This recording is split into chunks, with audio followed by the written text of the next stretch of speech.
साधकः आपादमौलिपर्यन्तं गुरूणाम् आकृतिं स्मरेत् तेन विघ्नाः प्रणश्यन्ति सिद्ध्यन्ति च मनोरथाः श्रीगुरुभ्यो नमः लक्ष्मीपदे पदाम्बोजयुगं नत्वा गुरोरपि प्रमाणचन्द्रिकां कुर्मो बालानां बोधसिद्धये ಶ್ರೀಗುರುಭ್ಯೋ ನಮಃ ಈ ಸೋಫಾರ್ ನಾವು ಪ್ರಮಾಣ ಚಂದ್ರಿಕಾದಲ್ಲಿ ಪ್ರಮಾಣ ಅಂದ್ರೆ ಏನು ಹಾಗೆ ಅಂತ ನೋಡಿದ್ದೀವಿ. ಪ್ರಮಾಣ ಅಂದ್ರೆ ಯಥಾರ್ಥ ಜ್ಞಾನಂ ಪ್ರಮಾ ಪ್ರಮಾಣಂ ಯಥಾವಸ್ಥಿತ ಜ್ಞೇಯ ವಿಷಯೀಕಾರಿತ್ವಂ ಅಂತ ಒಟ್ಟು ಲಕ್ಷಣ ಅದು. ಲಕ್ಷಣ ಉದ್ದೇಶ ಪರೀಕ್ಷಾ ಅದರ ನಾವು ತತ್ಪೂರ್ವದಲ್ಲಿ ನೋಡಿದ್ದೀವಿ. ಮೇನ್ ಟಾಪಿಕ್ಕು ಈ ಗ್ರಂಥ ಹೊರಟಿರೋದೇ ಪ್ರಮಾಣದ ಬಗ್ಗೆ ಪರಿಚಯ ಮಾಡಿಸುವುದಕ್ಕಾಗಿ. ಸೊ ಅದರಿಂದ ಪ್ರಮಾಣ ಅಂದ್ರೆ ಏನು ಅಂತ ನೋಡ್ತಾ ಅದರಲ್ಲೇ ಬಂದಿತ್ತು ಸಂಶಯ ವಿಪರ್ಯಯ ಹಾಗೆ ಅಂತ ಎರಡು ಪದಗಳನ್ನು ನಾವು ನೋಡಿದ್ದೀವಿ ಹಿಂದೆ. ಸಂಶಯ ಅಂದ್ರೆ ಏನು ಅಂತ ಕಾಂಟೆಕ್ಸ್ಟ್ ಇರುವುದರಿಂದ ನೋಡಿ, ಯಾವುದು ಸಂಶಯ ಆಗಿದೆಯೋ ಅಥವಾ ವಿಪರ್ಯಯ ಆಗಿದೆಯೋ ಅದು ಪ್ರಮಾಣ ಆಗ್ಲಿಕ್ಕಿಲ್ಲ. ಅದರಿಂದ ಅದಕ್ಕೆ ವಿರುದ್ಧ ಅರ್ಥ, ಪ್ರಮಾಣಕ್ಕೆ ವಿರುದ್ಧವಾದದ್ದು ಯಾವುದು? ಸಂಶಯ ಹಾಗೆ ಅಂತ. ಅದರಿಂದ ಸಂಶಯ ಅಂದ್ರೆ ಏನು ಅದರ ಬಗ್ಗೆ ನಾವು ಸರಿಯಾಗಿ ತಿಳ್ಕೋಬೇಕು. ಇನ್ನು ಮುಂದೆ ವಿಚಾರ ಮಾಡ್ಲಿಕ್ಕಿದ್ದಾರೆ, ಆ ಸಂಶಯ ಆದರೂ ಯಾಕೆ ಹುಟ್ಟುತ್ತದೆ, ಬೇರೆಯವರು ಏನು ಹೇಳ್ತಾರೆ, ಎಸ್ಪೆಷಲಿ ನೈಯಾಯಿಕರು ಈ ವಿಚಾರದಲ್ಲಿ ಏನು ಹೇಳ್ತಾರೆ, ನಮಗೂ ಅವರಿಗೆ ಏನು ವ್ಯತ್ಯಾಸ ಇದೆ, ಅದನ್ನೆಲ್ಲ ಇಲ್ಲಿ ಸ್ವಲ್ಪ ವಿಚಾರ ಮಾಡ್ಲಿಕ್ಕಿದ್ದೀವಿ. ನಾನು ಕಿಮಿದಂ ಸಂಶಯತ್ವಂ, ಸಂಶಯತ್ವ ಅಂದರೆ ಧರ್ಮ. ಅದು ಎಲ್ಲಿ ಸಂಶಯ ಇದೆಯೋ ಅಲ್ಲಿ ಸಂಶಯತ್ವ ಎನ್ನುವ ಧರ್ಮ ಇದೆ ಹಾಗೆ ಅಂತ. ಸಂಶಯ ಅಂದರೆ ಏನು? ಕಿಮಿದಂ ಸಂಶಯತ್ವಂ, ಸಂಶಯ ಅಂದರೆ ಏನು ಹಾಗೆ ಅಂತ. ಅನವಧಾರಣತ್ವಂ ತದಿತಿ ಚೇನ್ನ, ಅವಧಾರಣ ಅನವಧಾರಣ. ಅವಧಾರಣ ಅಂದ್ರೆ ನಿಶ್ಚಯ ಅಂತ ಅರ್ಥ. ನೋಡಿ ಅವರೇ ಮುಂದೆ ಹೇಳ್ತಾರೆ, ಅವಧಾರಣತ್ವಂ ನಾಮ ನಿಶ್ಚಯತ್ವಂ.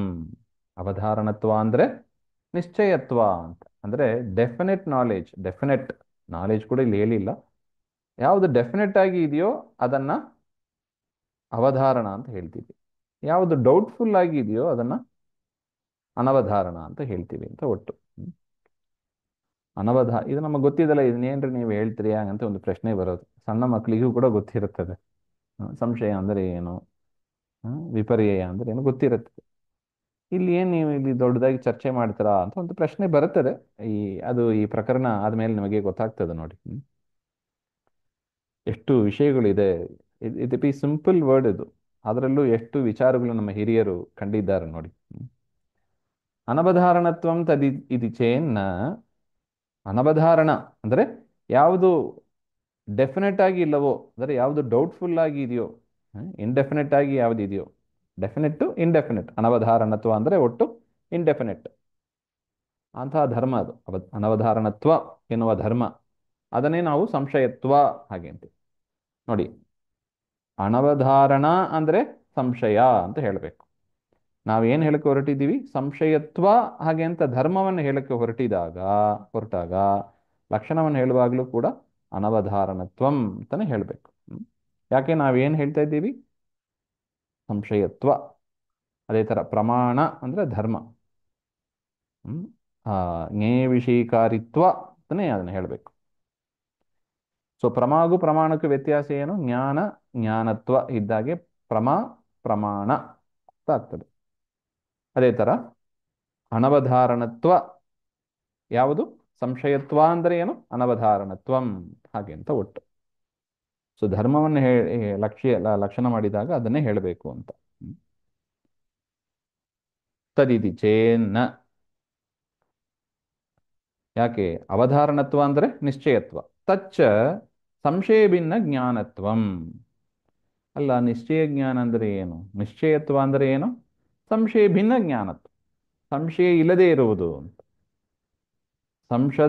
ಸಂಶಯ ಇಲ್ಲದೆ ಇರುವ ಒಂದು ಜ್ಞಾನತ್ವ, ಜ್ಞಾನದ ಒಂದು ಧರ್ಮ ಅಂತ. ಸಂಶಯ ಭಿನ್ನ ಜ್ಞಾನತ್ವಂ ನೋಡಿ. ಒಂಥರ ಅನ್ಯೋನ್ಯ ಆಶ್ರಯ ದೋಷ ಬಂತು.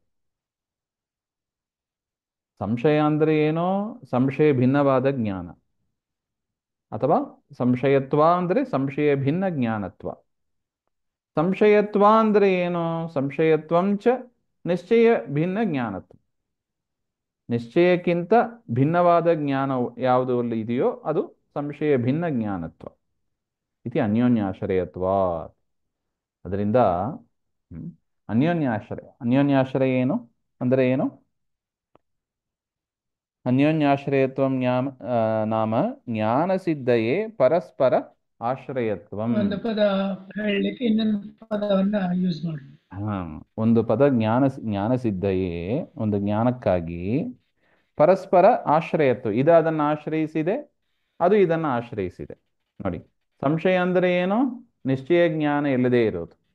ನಿಶ್ಚಯ ಜ್ಞಾನ ಅಂದರೆ ಏನು? ಸಂಶಯ ಜ್ಞಾನ ಇಲ್ಲದೆ ಇರೋದು ಅಂತ.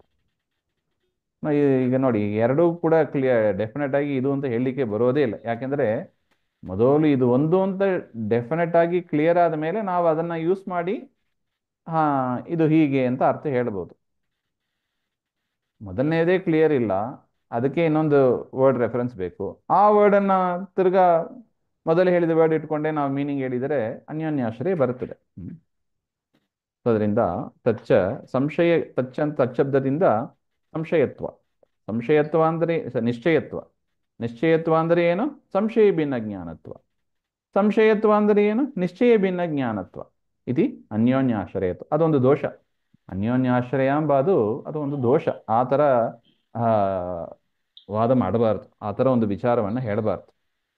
ಅದರಿಂದ ಅನ್ಯೋನ್ಯಾಶ್ರಯ ಅನ್ನೋದಕ್ಕೆ ದೋಷ ಬರುತ್ತದೆ ನೀವು ಹೇಳಿದ ಪ್ರಕಾರ ಹಾಗೆ ಅಂತ ಹೇಳಿ. ಏನಾಯ್ತು ಗುರುಗಳು ಡಿಸ್ಕನೆಕ್ಟ್ ಆದ್ರು. ಕೇಳಿಸ್ತಾ ಇದೆಯಾ? ಸೊ ಅದರಿಂದ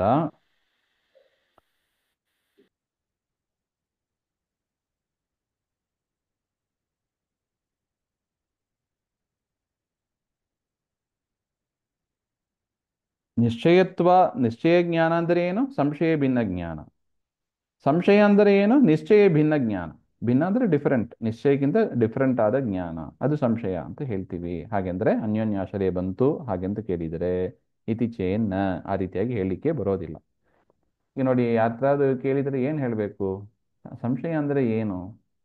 ನಿಶ್ಚಯವಾಗಿ ಯಾವುದಿಲ್ವೋ ಅದು ಹಾಗೆ. ತಿರ್ಗ ಪ್ರಶ್ನೆ ಬಂತು, ನಿಶ್ಚಯವಾದದ್ದು ಅಂದರೆ ಯಾವುದು? ಸಂಶಯವಿಲ್ಲದ್ದು ಯಾವುದೋ ಅದು ಹಾಗೆ ಅಂತ. ಈ ರೀತಿಯಾಗಿ ಅನ್ಯೋನ್ಯಾಶ್ರಯ ಬಂತು. ಈ ಪದ ಹೇಳಲಿಕ್ಕೆ ಆ ಪದ ಬೇಕು, ಆ ಪದ ಹೇಳಲಿಕ್ಕೆ ಈ ಪದ ಬೇಕು, ಪರಸ್ಪರ ಆಶ್ರಯಭೂತವಾಗಿದೆ. ಆ ರೀತಿಯಾಗಿ ಹೇಳಿದರೆ ಅನ್ಯೋನ್ಯಾಶ್ರಯ ಅನ್ನೋದಕ್ಕೂ ದೋಷ ಬರುತ್ತದೆ.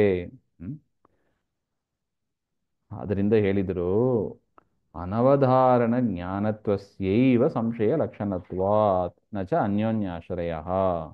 ಅಲ್ಲಪ್ಪ, ಹಾಗಿಲ್ಲ. ನೀವೇನೋ ಒಂದು ಡೌಟ್ ಮಾಡ್ತೀರಿ, ಆ ಥರ ಇಲ್ಲ. ಅನವಧಾರಣ ಜ್ಞಾನತ್ವನೇ ಸಂಶಯ ಲಕ್ಷಣತ್ವ.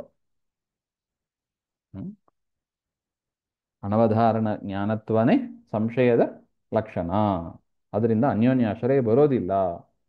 ಯಾಕೆ ಹಾಗೆಂದರೆ, ಹೌದು, ಅನವಧಾರಣ ಜ್ಞಾನ ಅಂದರೆ ಏನು ಅದನ್ನೇ ಮುಂದೆ ಹೇಳ್ತಾರೆ.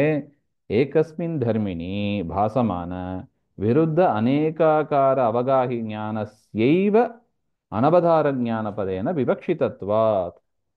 ಸೊ ನೀವು ಹೇಳುವ ರೀತಿಯಲ್ಲಿ ಅನವಧಾರಣ ಅಂದರೆ ಯಾವುದು ಸಂಶಯ ಭಿನ್ನ ಜ್ಞಾನವೋ ಅದು ಅವಧಾರಣ ಅಂತ ನಾವು ಹೇಳೋದಿಲ್ಲ. ಆ ರೀತಿಯಾಗಿ ಹೇಳೋದಿಲ್ಲ. ಮತ್ತೆ ಅನವಧಾರಣ ಅಂದರೆ ಏನು? ಅವಧಾರಣ ಅಂದರೆ ಏನು ಅಂತಲ್ಲ, ಅವಧಾರಣ ಅಂದರೆ ನಿಶ್ಚಯ ಅಂತ. ಅಂದರೆ ಏನು? ಸಂಶಯ ಭಿನ್ನ ಜ್ಞಾನ ಅಂತ ನಾವು ನೋಡಿದ್ದೀವಿ. ಆ ಥರ ನಾವು ಹೇಳೋದಿಲ್ಲ. ಮತ್ತೆ ಅನವಧಾರಣ ಅಂದರೆ ಏನು? ಅನವಧಾರಣಂ ನಾಮ ಕಿಂ ಹಾಗೆಂದರೆ ಏಕಸ್ಮಿನ್ ಧರ್ಮಿಣಿ ಅಂದರೆ ಒಂದೇ ಪದಾರ್ಥದಲ್ಲಿ ಭಾಸಮಾನ ವಿರುದ್ಧ ಅನೇಕಾಕಾರ ಅವಗಾಹಿ ಜ್ಞಾನಸ್ಯ ಏವ ಅನವಧಾರಣ ಜ್ಞಾನಪದೇನ ವಿವಕ್ಷಿತತ್ವ. ಒಂದೇ ಧರ್ಮದಲ್ಲಿ ಭಾಸಮಾನ, ಭಾಸಮಾನ ಅಂದರೆ ತೋರೋದು ಅಂತ ಅರ್ಥ, ತೋರುತ್ತಿರುವ ವಿರುದ್ಧವಾದ, ಪರಸ್ಪರ ವಿರುದ್ಧವಾದ ಅನೇಕಾಕಾರ, ಅನೇಕ ರೂಪಗಳು, ಅದನ್ನು ಅವಗಾಹಿ, ಅದನ್ನು ತಿಳಿಯುವ ಜ್ಞಾನವನ್ನೇ ಅನವಧಾರಣ ಜ್ಞಾನ ಅಂತ ಹೇಳ್ತೀವಿ ಹೊರತು ಅವಧಾರಣ ಅಂದರೆ ಯಾವುದೋ ಅವಧಾರಣ ಅಂದರೆ ನಿಶ್ಚಯ, ಸಂಶಯ ಭಿನ್ನವಾದದ್ದು, ಅದು ಇಲ್ಲದೇ ಇರೋದು ಅನವಧಾರಣ ಅಂತ ನಾವು ಹೇಳೋದಿಲ್ಲ. ಮತ್ತೆ ಅನವಧಾರಣ ಜ್ಞಾನ ಅಂದರೆ ಏನು? ಒಂದೇ ಧರ್ಮಿಯಲ್ಲಿ ಒಂದೇ ಧರ್ಮಿಯಲ್ಲಿ. ಧರ್ಮಿ ಅಂದರೆ ಯಾವುದಲ್ಲಿ ಧರ್ಮ ಇದೆಯೋ ಅದು ಧರ್ಮಿ. ಈಗ ನೋಡಿ, ಮನುಷ್ಯ ಅವನಲ್ಲಿ ಇರುವ ಧರ್ಮ ಮನುಷ್ಯತ್ವ. ಸೊ ಮನುಷ್ಯತ್ವ ಎನ್ನುವುದು ಧರ್ಮ, ಮನುಷ್ಯ ಅವನು ಧರ್ಮಿ. ಧರ್ಮಿನ್ ಶಬ್ದ ಗುಣಿನ್ ಇದ್ದಾಗೆ, ಗುಣವುಳ್ಳವ ಗುಣಿ ಅಂತ ಹೇಳ್ತೀವಲ್ಲ, ಅದೇ ಥರ ಧರ್ಮವುಳ್ಳವ ಧರ್ಮಿ ಅಂತ ಅರ್ಥ. ಸೊ ಅದರಿಂದ ಏಕಸ್ಮಿನ್ ಧರ್ಮಿ, ಒಂದೇ ಒಂದು ಪದಾರ್ಥದಲ್ಲಿ ಅನೇಕ ಧರ್ಮಗಳಿದೆ. ಅದರಲ್ಲಿ ಒಂದೇ ಪದಾರ್ಥದಲ್ಲಿ ತೋರುವ ವಿರುದ್ಧ ಅನೇಕ ಆಕಾರಗಳು. ಒಂದು ಉದಾಹರಣೆ ನೋಡುವುದಾದರೆ, ಕತ್ತಲೆಯಲ್ಲಿ ಒಂದು ದೊಡ್ಡ ಊರ್ಧ್ವವಾದ ಒಂದು ಕಂಬವನ್ನು ನೋಡ್ತಾನೆ, ಊರ್ಧ್ವವಾದ ಒಂದು ವಸ್ತುವನ್ನು ನೋಡ್ತಾನೆ. ಕತ್ತಲೆ, ಅವನಿಗೇನು ಬಂತು? ಇದು ಅವನಿಗೇನು ಜ್ಞಾನ ಬಂತು ಅವನಿಗೆ? ಇದು ಮರವೋ ಅಥವಾ ಪುರುಷನೋ ಹಾಗೆ ಅಂತ. ಯಾಕೆ ಈ ಕೈಲ ಸ್ವಲ್ಪ ಅಲುಗಾಡಿಸಿದ್ರೆ ಒಂದು ಪುರುಷನ ಥರ ಕಾಣಿಸ್ತಾ ಇತ್ತು. ಯಾಕೆ? ಈ ಊರ್ಧ್ವತ್ವ ಅಂದರೆ ಎತ್ತರವಾದ ಇರುವುದು ಅದು ಮರದಲ್ಲೂ ಕಂಡು ನೀವು ನೋಡ್ಬೋದು. ಈಗ ಯಾವುದೋ ಒಂದು ಫೇಸ್ಬುಕ್ಕಲ್ಲಿ ಬಂದಿತ್ತು, ಒಂದು ಮರ ಇತ್ತು, ಅದು ನೋಡ್ರೆ ಒಂದು ಮನುಷ್ಯನಂತೆ ಇದೆ. ಅದು ದೂರದಿಂದ ನೋಡ್ರೆ ಸ್ವಲ್ಪ ಭಯನೂ ಆಗ್ತದೆ. ಆ ಥರ ಗಾಳಿ ಬೀಸಿದಾಗ, ಸೈಕ್ಲೋನ್ ಬಂದಾಗ ಮನುಷ್ಯಾಕಾರದಲ್ಲಿ ಇತ್ತು ಆ ಮರ. ಆ ಥರ ದೂರದಲ್ಲಿ ನೋಡಿದಾಗ ಆ ಮನುಷ್ಯನೋ ಅಥವಾ ಮರವೋ ಹಾಗೆ ಅಂತ ಒಂದು ಸಂಶಯ ಬರುತ್ತದೆ. ನೋಡಿ, ಸಂಶಯ ಅಂದರೆ ಏನು? ಮತ್ತೆ ಒಂದೇ ವಸ್ತುವಿನಲ್ಲಿ ಏಕಸ್ಮಿನ್ ಧರ್ಮಿಣಿ ಭಾಸಮಾನ ವಿರುದ್ಧ ಅನೇಕಾಕಾರ. ಒಂದು ಸಮಯ ನೋಡಿದರೆ ಮನುಷ್ಯ ಅಂತ ಕಾಣಿಸ್ತದೆ, ಒಂದು ಸಮಯ ನೋಡಿದರೆ ಅದು ಮರದ ಆಕಾರದಲ್ಲಿ ಕಾಣಿಸ್ತದೆ. ಈ ಥರ ಒಂದು ಜ್ಞಾನ ನಮಗೆ ಬಂದುಬಿಟ್ರೆ ಅದನ್ನೇ ಅನವಧಾರಣ ಜ್ಞಾನ ಅಂತ ಕರಿತೀವಿ. ಇದು ಆ ಸಂಶಯದ ಲಕ್ಷಣ ಅಂತ ಒಟ್ಟು. ಸೊ ಸಂಶಯದ ಲಕ್ಷಣ ಏನು? ಅನವಧಾರಣ ಜ್ಞಾನತ್ವಂ. ಅನವಧಾರಣ ಜ್ಞಾನತ್ವಂ. ಅನವಧಾರಣ ಅಂದರೆ ಏನು? ಮತ್ತೆ ಅದನ್ನೇ ಹೇಳಿದ್ದು, ಏಕಸ್ಮಿನ್ ಧರ್ಮಿಣಿ ಭಾಸಮಾನ ವಿರುದ್ಧ ಅನೇಕಾಕಾರ ಅವಗಾಹಿ ಜ್ಞಾನತ್ವಂ ಅಂತ ಒಟ್ಟು ಅದರ ಲಕ್ಷಣ. ಇಷ್ಟು ಹೇಳಿದ್ದಾರೆ. ಮುಂದೆ ದಲಕೃತ್ಯ ಮಾಡಿ ತೋರಿಸ್ತಾರೆ, ಅದನ್ನು ಮತ್ತೆ ನೋಡೋಣ. ಶ್ರೀಮಧ್ವಾಂತರ್ಗತ ಶ್ರೀಕೃಷ್ಣ ಅರ್ಪಣಮಸ್ತು. ಶ್ರೀ ಹರೇ ನಮಃ.